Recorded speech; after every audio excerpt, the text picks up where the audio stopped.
Oh man, there's an awful lot of scarlet right now on the set as BTN Live continues. Mike and Stanley along with AJ Hawk, former Buckeye, current Packer.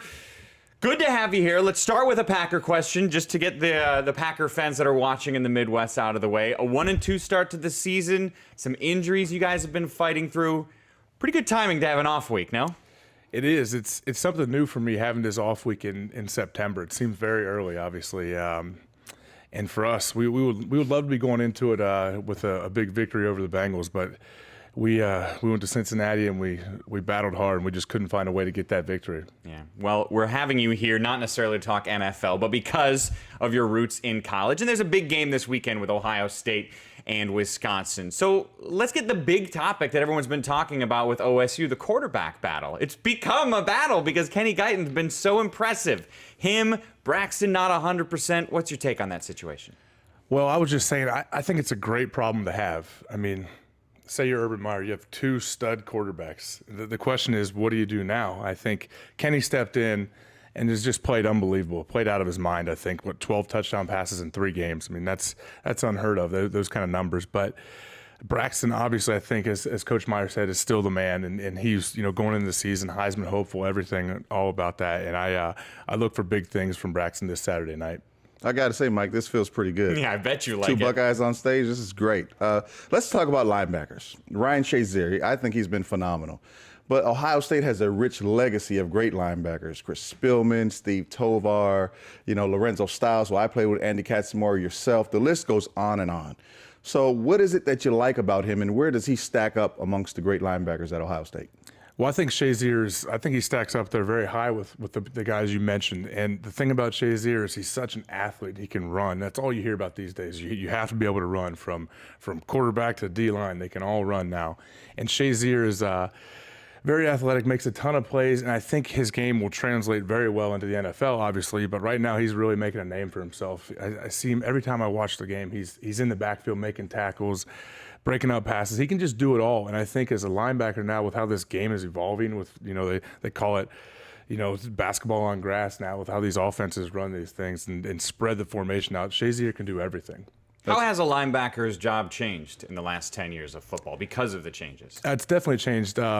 My linebacker coach in Green Bay, Winston Moss, is big, 6'4". He played 11 years in the league. He was 6'4", 250 when he played, and we always joke with him that there's no way he could play these days. He's 3 yards off the ball with the forearm pads and elbow pads, just taking on the run every single play. Now they're going to split you out. We played the Bengals the other day, and they were in empty formations maybe 10, 12 times in the game, and I'm way out on the sidelines with the corners. So it's just a different world now. Let me ask you, if you had to be facing the Buckeyes, whether it was Kenny or Braxton, and that offense, what would scare you most? What would you be most concerned about? Well, as a linebacker, Braxton, he creates so many problems for you because obviously he's thrown the ball very well down the field this year. He's already proven that before he got hurt. But when he gets outside the pocket, I mean, it's so hard to catch those guys. I hate chasing those people around as a defensive guy.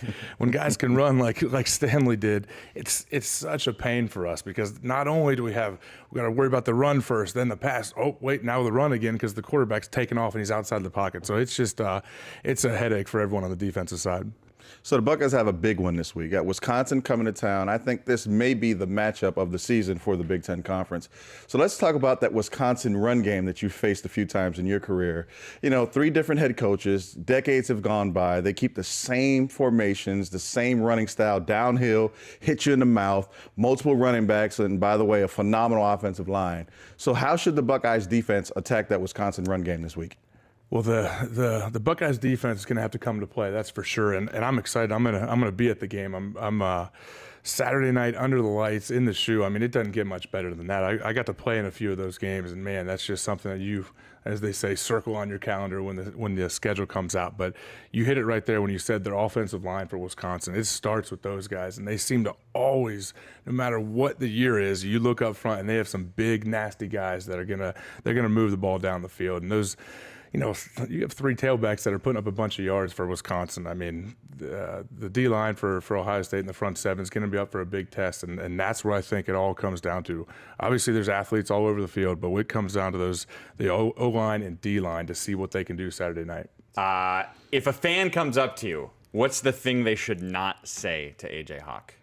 Well, the thing I get more than anything is they'll stand next to me like this and say, "Man, you look a lot bigger on TV." And they always like to do that to me, which I'm not offended by that at all. I take it as a compliment. I say, "Great, I'm a small guy and I can still find a way to play in the league." So, but they can say whatever they want. But I'm kind of torn because I'm my Columbus roots, and then I play in Wisconsin, so I kind of got to be a fan of both, but obviously I'm a Buckeye at heart. I think we know who you're rooting for in this game, though. You mentioned the next game for them is such a big one, but I want to look back at the last game they played, Florida A&M, or as Stanley puts it, they didn't play. I mean, that was such an unbalanced game. What are your thoughts on playing games like that against such small opponents that just have no shot? Well, I mean, you would hope they'd have no shot. We've seen some teams pull some big stunners recently or in the last couple of years, but I think those are games as for the Buckeyes going in, you got to be. I think the coaches are a little bit nervous. The players, I don't know if you're nervous, but it's kind of a lose-lose situation. If you don't go and win 76-0, then you're looked at like, oh, what's wrong with this team? We're struggling. And then you do win 76-0, and there's all this other talk that, oh, the teams, the talent levels aren't good, whatever.